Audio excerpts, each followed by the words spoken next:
네, 안녕하세요. 네, 어제도 설교했는데 제가 주빌리에서 이틀 연속 설교하는 경우는 아주 드문데 오늘도 같이 말씀 보겠습니다. 거듭 말씀드렸지만 매일 성경 1, 2월 보는 민수기 1장부터 10장까지고요. 마태복음 1장부터 14장까지 1월달과 2월달에 걸쳐서 그렇게 다룹니다. 저 매일 성경의 흐름대로 몇 주간은 이 민수기 말씀대로 오늘 그래서 나누는데요. 오늘 매일 성경 갖고 왔으니까요. 챙겨서 가시면 될 것 같습니다. 올해 중간 여름쯤에는 어떤 주제식 시리즈 설교, 매일 성경 본문과 관계없는 주제식 시리즈 설교를 할 생각이고요. 조금 더 구체화되면 말씀드리도록 하겠습니다. 네. 오늘 이제 본문이 이제 민수기인데요. 민수기 이제 처음 시작할 때 민수기에 대해서 우리가 간단히 좀 살펴봐야겠죠. 민수기 이름 그대로 한다면 넘버스라고 돼 있었죠. 백성들의 숫자를 세는 성경입니다. 영어로 넘버스, 히브리어 성경이 히브리어로는 베미 드바르라고 해서 영어로 얘기하는 in wilderness, 광야에서. 오늘 광야에서는 저 제목이 사실 히브리어 성경의 제목이에요. 그래서 사실 히브리어 베미드바르가 in wilderness 이런 의미, 광야에서 이런 의미입니다. 근데 히브리어 성경이 뭘로 바뀌었죠? 헬라어로 한번 바뀌면서 이제 그 과정에서 어떤 백성의 숫자를 계수하는 것에 의미를 두었고요. 그래서 그 헬라어 아리트모이라고 하는데요. 그 숫자별로 바뀌면서 영어 성경도 그 헬라식 성경의 의미를 따라간 것입니다. 사실 민수기는 그냥 학자들 사이에서도 조금 까다로운 성경으로 받아들여지는데요. 사실 다양한 문학이나 기법이나 문체들이 섞여서 나오고요. 그래서 그 말씀을 어떤 통일된 메시지를 찾기가 쉽지가 않아요. 우리는 흔히 어려운 성경, 그럼 어떤 게 생각나세요? 어려운 성경. 레위기. 제가 예상 답변을 딱 말씀해 주셔서 감사합니다. 사실 레위기는 그렇게 어려운 성경은 아닙니다. 민수기보다. 그냥 조금 지루하게 느껴질 뿐이지 내용이 그렇게 어렵진 않습니다. 왜냐하면 레위기의 주제는 한 단어로 표현한다면 거룩, 한 문장으로 표현한다면 나 여호와 거룩하니 너희도 거룩하라. 그 거룩을 강조하기 위해서 수많은 제사법들 요렇게 바치고 저렇게 하고 요렇게 싸고 저렇게 하고 그걸 아주 디테일하게 표현을 한 것이죠. 네. 민수기를 대략적으로 이해를 해보려면 지도를 간단히 보고 가려고 하는데요. 네, 그 지도 보면 지도 왼쪽에 저 이집트가 있죠? 여기 잘못 눌렀네. 네, 여기 보이시죠? 여기서 이제 출애굽을 하는 거잖아요. 여기서 나오면 성경에서는 애굽이라고 하는 이집트에 나오면 여기서 여기까지 가는 동안에 성경이 뭐죠? 여기가 출애굽기입니다. 사실 출애굽기. 여기까지 시내산까지 가는 과정에 여러 가지 여정들, 홍해도 건넜고요, 여러 가지 그런 일들을 많이 겪다가 율법을 받기도 합니다. 출애굽기에서도 율법에 대한 얘기들이 쭉 있죠. 성막을 세우는 얘기들, 그런 얘기들이 있습니다. 그리고 시내산에 여기가 도착을 하는데요. 그러면 출애굽기 다음 성경이 뭐죠? 레위기죠. 레위기는 어떤 성경입니까? 요 시내산, 여기서 여호와 하나님께서 모세에게 말씀을 하시는 거지. 너희가 이렇게 제사를 드려라, 이렇게 거룩해라 라는 말씀을 여기서 열심히 듣습니다. 한 1년간 여기서 머무는데요. 제가 여기서 거기에 대한 말씀을 듣는 성경은 레위기고요. 그 다음에 여기서 이렇게 이제 뺑뺑이를 돌기 시작합니다. 이렇게 뺑뺑이 돌죠. 이렇게 돌아서 여기까지 가는 여정이 뭐죠? 우리가 보는 민수기입니다. 근데 민수기는 여기서부터 시작이에요. 여기서부터 한 1년 머무는 동안 민수기 말씀이 시작이 돼서 이렇게 뺑뺑이 돌다가 여기까지 갑니다. 그리고 민수기 다음에 어떤 성경이죠?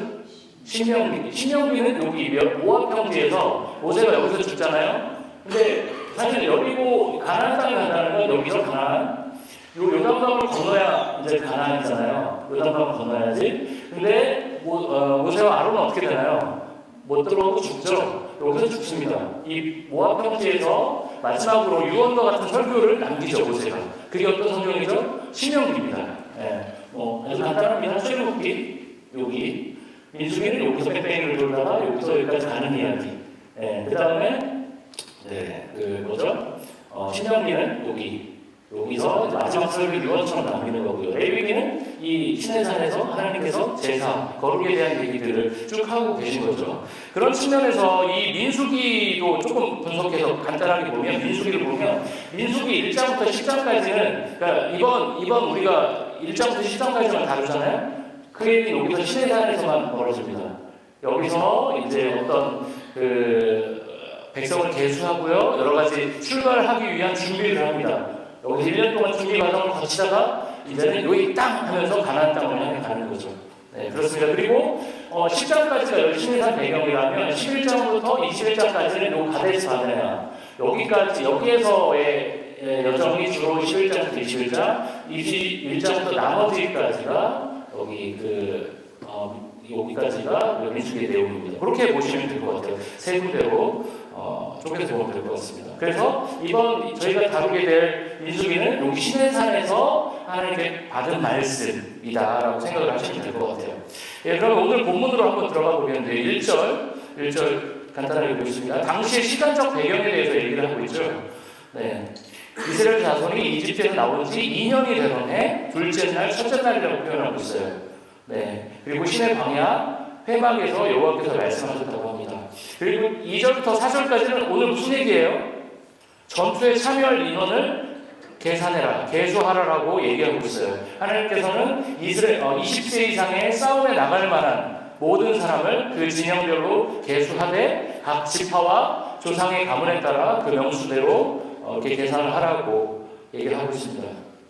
네, 그렇습니다. 하나님께서는 오늘 모세를 통해 이스라엘 백성들의 전투 인원을 파악하라는 명령을 내리고 계십니다.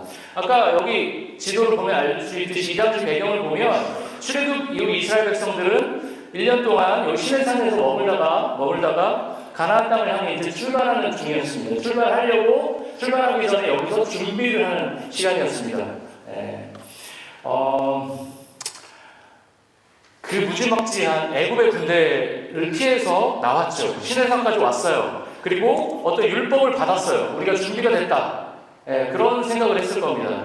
그리고 이제 곧 출발하면 뭐라고요? 가나안 땅에 곧 진입할 거라는 기대를 가졌을 겁니다. 여기서 근데 여기 38이라는 숫자가 보이시죠? 38년을 여기서 여기까지 오는데 1년, 여기서 1년을 머물고 나머지 38년을 여기서 뺑뺑이를 도는데 38년을 썼다고 얘기하거든요. 그 얘기는 여기가 사실 여기서 여기까지 직선거리로는 3주도 안 걸리는 거리거든요. 걸어서도 3주도 안 걸리는 거리를 38년을 그래서 하나님이 뺑뺑이를 돌리신 거죠. 처음에 출발할 때는 어떤 느낌이었을까요? 3주라고 생각은 안 했겠지만 머지않아 도착할 것이다 라는 기대를 가졌을 겁니다. 이제 그 애굽의 군대를 물리쳤고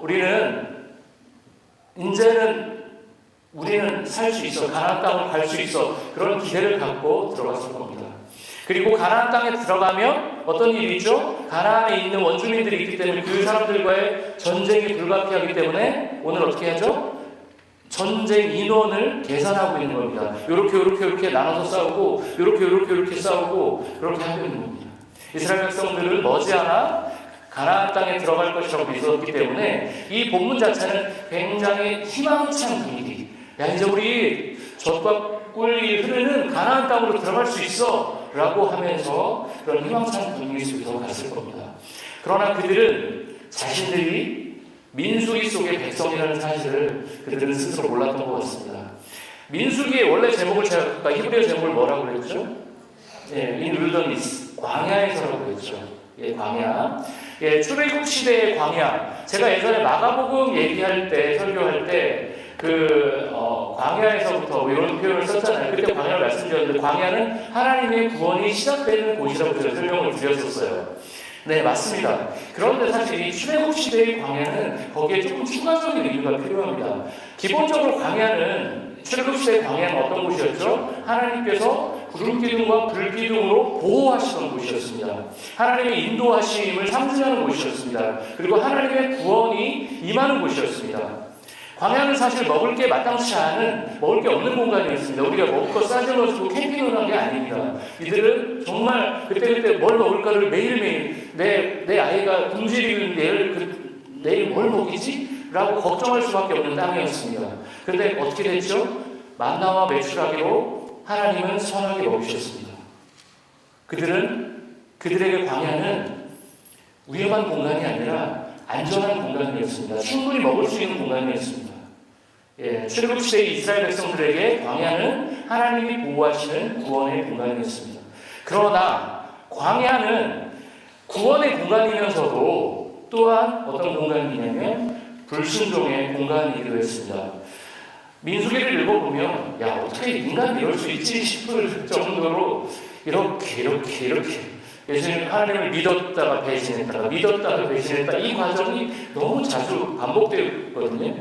이스라엘 백성들은 이 광야 38년 근데 이해도 돼요. 저는 인간적으로 한두 달이면 갈 수 있지 않을까라고 이렇게 왔는데 38년을 돌고 있으니 그들이 불평을 안 할 수가 없겠죠. 이스라엘 백성들은 광야를 거치며 끊임없이 투덜거리고 우상을 숭배하고 하나님을 업신여겼습니다. 끊임없이 불평하고요. 지도자 모세에게 대항하고 하나님의 약속을 신뢰하지 못하면서 결국에 어떻게 되죠? 이 출애굽 세대의 백성들은 어떻게 됩니까? 못 들어갑니다. 가나안 땅에. 그 다음 세대가 가나안 땅에 들어가게 되죠. 출애굽 세대의 그 불순종은 민수기 25장까지 이어집니다. 그런데 오늘 본문에서 하나님께서는 어떤 사람을 찾고 계시죠? 전투를 할 수 있는 사람을 찾고 계십니다. 전투를 할 수 있다는 것, 어느 정도의 체력적인 힘을 갖고 상대방을 제압할 수 있는 조건을 갖춘 사람을 의미합니다. 이건 꼭 남성만을 의미한다고 생각하지는 않습니다. 물론 여기서 이 당시에는 남성만을 했는데 지금은 뭐 여자 군인들도 있고요. 여성 복부 선수는 웬만한 남자들 200으로부터 이길 거예요. 충분히 그럴 수 있습니다.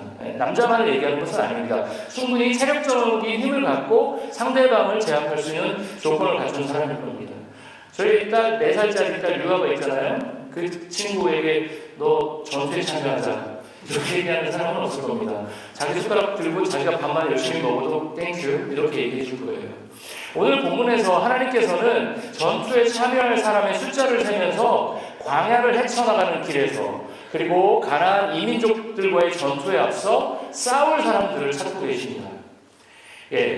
사실 전투에 참여한다는 것은 건강하다는 의미이기도 하고요. 이는 이민족들과의 싸움이 벌어졌을 때 적극적으로 참여할 수 있다는 의미이기도 하지만 반대로는 최대한 빨리 도망갈 수 있는 사람이라는 것도 우리가 알 수 있습니다. 생각해 볼 수 있습니다. 건장한 청년은 전투력도 높겠죠. 체력도 좋고 누구랑 쳐먹고 싸워도 총 들고 싸워도 잘 지치지 않겠죠. 그래서 20대 초반에 군인들이 한국의 청년들이 군대에 가잖아요. 그런데 그들이 도망가려고 마음먹으면 가장 빨리 도망갈 수 있을 겁니다. 우리 교회에서 제가 질문 던져볼게요. 현재 시점에서 누가 가장 달리기를 잘할까요? 본인이 달리기 좀 한다. 손 한번 들어주실 분 있나요? 네, 저희가 20대가 좀 사실 20대가 제일 빠를 텐데요. 그렇죠? 달리기는 제가 잘 모르겠습니다. 달리기는 잘 모르겠지만 일단 경보는 제가 보기에는 한희수 집사님이 가장 빠르지 않나. 아주 그 폭발적인 주법을 자랑하시면서 그런 생각을 해봤어요. 저도 한때는 달리기 잘했거든요. 100m 13초까지 뛰었는데 고3 때 지금 뛰면 아마 상당히 그런 기억이 날 것 같아요. 100m 가기 전에 주저앉을 수도. 우리 교회에서 누구든 가장 빨리 뛸 수 있는 사람은 적이 우리를 향해 쳐들어왔을 때 가장 먼저 뛰어가서 적을 향해 맞서 싸울 수 있는 사람이기도 하면서 가장 빨리 도망갈 수 있는 사람입니다. 그런데 만약 아주 극악무도한 무시무시한 적, 잔인한 적들이 우리를 공격할 때 전투를 할 수 있는 사람들이 제일 먼저 도망을 간다라면 싸우지 않고 제일 힘센 사람들이 나와서 싸워야 될 거 아니에요. 그런데 싸우지 않고 도망을 간다라면 어떤 일이 벌어질까요? 생각을 해보겠습니다. 노약자, 어린아이 같은 약자들이 먼저 피해를 볼 것입니다. 여성들은 성적 폭력에 시달릴 겁니다. 예를 들어 전쟁이 벌어졌다고 생각해 보겠습니다. 잔인한 적들이 우리를 공격하는 소리가 막 들립니다. 발자국 소리도 들리고 총소리도 들립니다. 멀지 않은 곳에 적들이 도착했습니다. 적들의 규모는 우리보다 몇 배가 많아요. 싸워도 결국엔 우리가 이길 수 없다라는 것을 우리는 알아요. 아무리 잘 싸워도 이기기가 어려울 것 같습니다. 그럴 때 우리가 여러분들이 건장한 체력을 가진 전투 병력이라면 여러분은 어떻게 할 수 있습니까? 내가 만약에 싸우다 죽더라도 내 가족들이 도망갈 수 있는 시간만 벌 수 있다라면 그것으로 우리는 만족할 수 있을 겁니다. 옆에 주로 가족들이랑 많이 앉으신 분들이 많이 계시죠? 내가 이 사람을 위해 싸우다 죽을 수 있다면 나는 내 목숨이 아깝지 않아 라고 얘기하실 수 있겠죠. 있을 겁니다. 예. 예. 그냥 앉은 자리에서 손 놓고 죽을 수는 없잖아요. 그렇죠? 내가 희생해서 내 가족들이 생명을 보존한다라면, 내가 만약에 싸우다 죽더라도 내 가족들이 도망갈 수 있는 시간을 번다라면 우리는 맞서서 싸울 겁니다. 예, 내가 희생해서 내 가족들이 생명을 보존한다라면 여기서 어떤 사람들이 그 길을 피해갈까요? 그렇게 자기 희생을 통해서 생명의 길을 열어주신 분이 누구죠? 바로 예수 그리스도입니다. 그리고 우리 그리스도인들은 그 예수를 믿는 사람답게 자기를 희생해서 다른 이들을 살리는 삶을 우리 또한 살아야 합니다. 그런데 그 희생이 어떤 희생이죠? 어쩔 수 없이 진짜 하기 싫은데 억지로 하는 게 아니라 기쁘게 자기 십자가를 지는 삶을 선택하는 것입니다. 오늘 본문에서 이스라엘 백성들은 전투 병력의 숫자를 세고 가나안을 향해 떠납니다. 이제 가나안을 향한 여정이 본격적으로 시작이 됩니다. 그래서 매일 성경 편집하실 분들은 민수기 1장 1절을 새해 첫 구절로 삼은 것 같아요. 뭔가의 새로운 시작이거든요. 시내산에서 율법을 받고 이제 가자, 병력을 세고 그런 시작이거든요. 하나님의 축복의 땅이자 불순종을 상징하는 광야를 향해 나아갑니다. 오늘 본문처럼 여기 계신 모든 분들, 저를 포함한 모든 분들 2023년 1월 1일을 시작했습니다. 우리에게는 두 가지 선택지가 있는 것 같습니다. 광야에 두 가지 의미가 있는 것처럼 우리가 걷게 될 일상에서의 광야, 인생에서의 광야를 하나님의 축복의 땅으로 만들며 살아갈 수도 있고요. 둘째는 광야를 불순종의 땅으로 만들며 살 수 있습니다. 우리가 그리스도인이라면, 우리가 예수를 믿는 사람이라면 우리는 자기의 빠른 다리를 과시하시면서 난 도망갈 수 있지, 나는 살아남을 수 있지 라고 혼자 도망가서는 안 될 것입니다. 그런 태도는 나에게 허락된 구원에만 만족하면서 공동체와 세상의 아픔에 침묵하는 태도일 것입니다. 성취와 목표를 향해 달리면서 내 앞에 누가 죽어가고 누가 아파하는지 모른 채 살아가는 삶입니다. 그리스도인은 우리에게 거저 주어진 구원의 은혜, 구원은 우리가 노력해서 이룰 수 있는 것이 아니라 우리에게 거저 주어진 것이죠. 거저 주어진 구원의 은혜에 감격하며 기쁜 마음으로 자신의 인생을 예수 그리스도 앞에 그리고 다른 이들 앞에 내어놓는 게 우리들의 삶입니다. 2023년은 주빌리 교회 공동체적으로도 중요한 해입니다. 그동안의 주빌리 교회도 나쁘지 않았습니다. 그렇지만 더 건강한 공동체로 성장하기 위한 기초를 놓는 시간이라고 저는 생각합니다. 이 시간은 그냥 우리가 공동체적으로 더 헌신하자고, 다른 이들을 위해 내가 더 헌신하자고 외치는 것으로 끝날 수가 없습니다. 이것은 어떻게 보면 철저히 영적인 싸움입니다. 사실 교회는 굉장히 이상한 조직입니다. 그리스도인들은 인생을 통틀어서 보면 엄청난 에너지를 교회에 투자합니다. 사실 어젯밤에도 오시고 오늘도 오신 분들이 많아요. 롱 디스턴스상 받으신 분들, 고유가 시대에 교육 운전을 갔다 와서 여기 와서 또 자기 돈을 내고 헌금을 하고 에너지를 엄청 쓰면서, 그런데 그 교회에서 굉장히 기쁘고 유쾌한 일만 있나요? 그렇지 않죠. 항상 스트레스와 내가 이거 왜 이러고 있지? 현타가 올 때가 있습니다. 내가 왜 교회를 위해서 이렇게 스트레스 받지? 뭐 저도 그런 생각 하겠죠. 저도 인간이니까. 그게 교회 같습니다. 교회가 점점 냉소의 대상이 됩니다. 그 교회가 점점 냉소의 대상이 되는 시대에 주님의 몸된 교회를 이루며 사는 건 굉장히 미련해 보이는 일입니다. 제가 여기서 공부를 하면서 주빌리에 대한 어느 정도의 진지한 애정이 쌓이기 시작하면서 캐나다의 이민, 한국으로부터 이민 오는 것, 그리고 이민교회에 대한 여러 통계를 살펴보았습니다.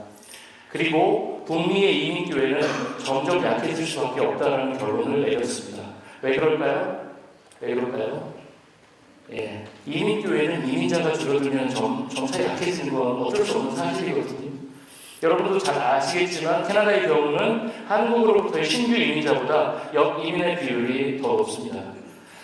지금 이민 굉장히 많이 오시는 것 같지만 90년대 후반보다 현격하게 줄었습니다. 거의 절반 이상으로 줄었습니다.